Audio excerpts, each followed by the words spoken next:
দেখুন কত বিশাল সরোবর, এরকম সরোবর আমি জীবনে প্রথম দেখলাম। আর ফার্স্ট টাইম এত কুরুক্ষেত্রেও এসেছি। আর দেখুন কত সুন্দর চিত্র এখানে তুলে ধরেছে, যে লীলাগুলো এখানে হয়েছে তাই চিত্রগুলো সব এখানে সুন্দরভাবে তুলে ধরেছে।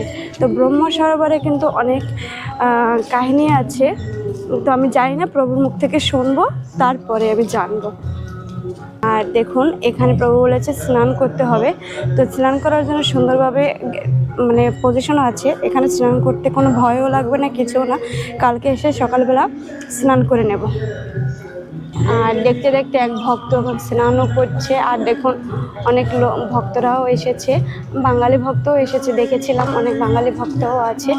আর এখানে দেখো কত সুন্দরভাবে বসে আছে।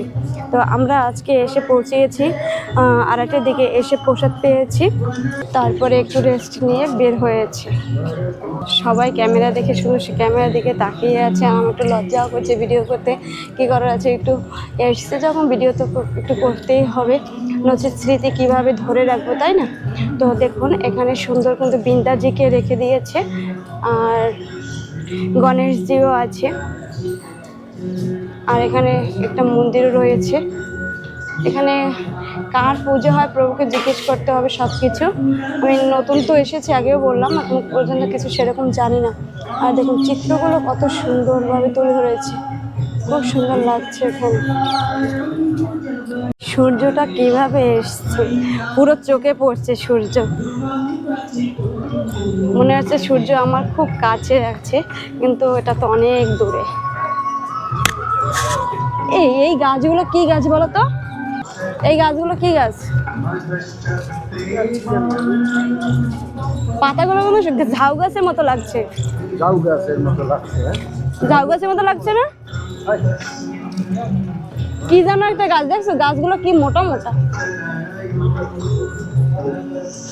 তো এই গাছগুলো কি গাছ আমি বলতে পারছি না, প্রভুও বলতে পারছি না, কিন্তু ঝাউ গাছের মতো পাতাগুলো লাগছে, বেশ সুন্দর লাগছে। নতুন নতুন গাছ দেখছি, নতুন সব কিছু দর্শন করছি, ভালো তো লাগবেই, তাই না? কিন্তু আমাদের হাতে সময় খুবই কম, এর জন্য কালকে দিন থেকে বললাম আগে, কালকে দিন থেকে আমরা পরশুদিন ভোরে প্রসাদ পেয়ে তারপরে হরিদ্বারের জন্য রওনা দেব। তো এখন থেকে তো আমরা পরিক্রমা করছি। আর এই যে ব্রহ্ম সরোবর রয়েছে কিন্তু অনেক বড়, তো অনেক সময় হয়েছে হাঁটছি, শেষ হচ্ছে না। আমাদের বৃন্দাবনে যেরকম রাধাকুণ্ডে সবাই জপ করতে বসে আচমন করে, ঠিক সেরকমই এখানেও কিন্তু আচমন করে এবং ভক্তরা বসেও রয়েছে। তো এখানে এই একটা সরোবর, আবার এপাশে আর একটা সরোবর, আমি তো তাই ভেবেছি, কিন্তু প্রভু বলছে না এটা একই সরোবর, কিন্তু এত বিশাল সরোবর, বাপরে বাপ। আমরা দর্শন করতে করতে দেখুন সুন্দর একটা স্থানে এসে পৌঁছিয়েছি। আর দেখুন কত সুন্দর ফুল ফুটে আছে এখানে। এটা দেখুন কত সুন্দর একটা গাছ, এটা কি গাছ বুঝতে পারছি না। আর মানে ওপাশে রেখে আমরা এপাশে চলে এসেছি, দেখুন কত সুন্দর ঘাস হয়ে আছে, মন চাচ্ছে কিন্তু বসতে, কিন্তু প্রভু মনে হচ্ছে বসবে না। দেখুন কত সুন্দর একটা বট বৃক্ষ, শিকড় কীভাবে ছেড়েছে দেখতে পাচ্ছেন। একটু দূর ভিডিও করছি কারণ আমি কাছে যাব না, প্রভু এখন এখানে আছে এর জন্য। তো কুরুক্ষেত্রে এসে একটা সুন্দর একটা স্থানে দর্শনের জন্য এসেছি। তো এখানে দেখুন এই জগদ্ধাত্রী দেবী আছে, তার মন্দির এখানে রয়েছে। এখানে কি সব তো দেবদেবতারই সব কিছু, এখানে কোনো রাধারানীর কোনো ভূমিকা নেই। আমাদের বৃন্দাবনে যেরকম রাধারানীর ভূমিকা রয়েছে, এখানে কিন্তু তা না। আর দেখুন এখানে এসে নতুন নতুন বৃক্ষ দেখছি আর অবাক হচ্ছি। এই দেখুন এই একটা বৃক্ষ, এটা যে কী বৃক্ষ তা জানি না, কিছু না, প্রভুও চিনছে না। আমি জিজ্ঞেস করেছিলাম আর একটা নতুন একটা সুন্দর একটা বৃক্ষ দেখাবো। আর দেখুন এই একটা বৃক্ষ যে তার পাতার লতাগুলো কিভাবে ঝুলে আছে, আর দেখুন নিচে আবার পাতা হয়েছে, অবাক কাণ্ড না? খুব সুন্দর লাগছে, কিন্তু আমি দূর থেকে এটা ফলো করেছি যে এটা কি হতে পারে। এই দেখুন এটা আবার ফল হয়েছে, দেখতে পাচ্ছেন ঝুলছে, খুব দারুণ লাগছে। কিন্তু যাওয়ার সময় প্রভুকে জিজ্ঞেস করতে হবে, আর প্রভু যদি না জানে যে আমাদের অটো ড্রাইভার রয়েছে ওনার কাছে জিজ্ঞেস করে নেব। আর তো গ্রামের পরিবেশই এখানে রয়েছে। এখানে দেখুন ভুট্টা ক্ষেত, এটা এগুলো হয়েছে এখানে। ওদিকে সুন্দর সুন্দর দর্শনের স্থান আছে। আর দর্শনের স্থান গুলো কি মানে দূরে দূরে, আমাদের ওখানে যেরকম দর্শনের স্থান থাকে কাছে কাছে পায়ে হেঁটে, ধরুন বারসানা নন্দগাঁও যাবেন আপনার, আমাদের ওখান থেকে তো কত কিলোমিটার হবে, ওই 25 কিলোমিটার নাকি কত 20 কিলোমিটার হবে এরকম। তো সেখানে কিন্তু দর্শনের স্থান পায়ে হেঁটে হেঁটে সুন্দরভাবে করা যায়। আর এখানে কিন্তু তা না, এখানে সে আধা ঘন্টা লেগে গিয়েছে একটা দর্শনের স্থান আসতে। আর এই দেখুন, এই যে এটা কি গাছ বলতে পারেন? পুরো একটা জটার মতন, সব পাতাগুলো কিন্তু এরকম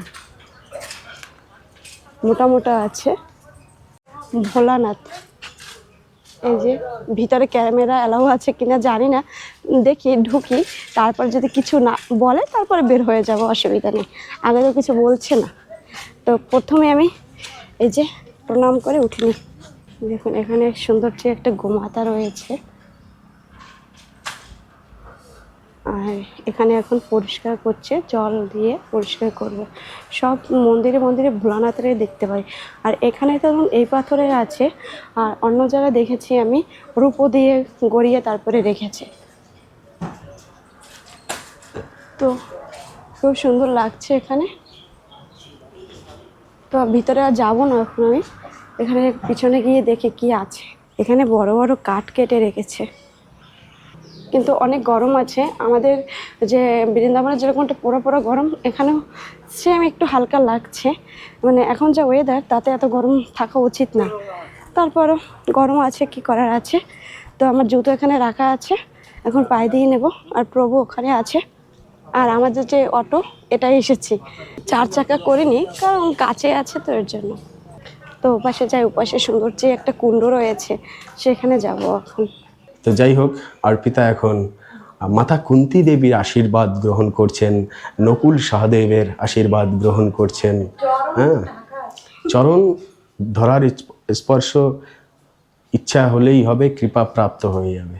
হ্যাঁ, এই পিতামহ বিশ্বর চরণ ধরতে ভয় লাগে? হ্যাঁ, উনিই হলেন সবচাইতে মহান মহাত্মা।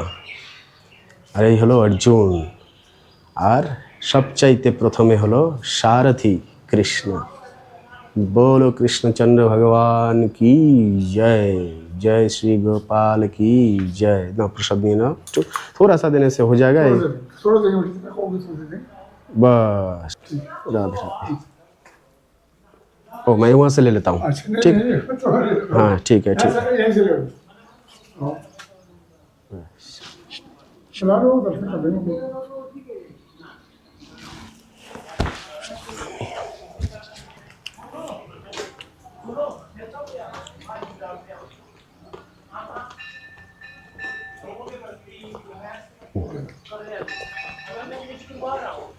তো যাই হোক, আমাদের আবার কুণ্ড থেকে আশীর্বাদ নিতে হবে। তো পিতামহ ভীষ্মের চরণ ছুঁয়ে একটাই ওনার কাছে আশীর্বাদ চাওয়ার, সেটা হলো যেন ভগবান শ্রীকৃষ্ণের কৃপা প্রাপ্ত হয় আমাদের, এটাই হলো। তো যাই হোক, বাবারে বাবা, অর্পিতার পা পুড়ে যাচ্ছে, এত গরম রয়েছে। দৌড় দিয়েছে, এবারে আমিও দৌড়ে যাই।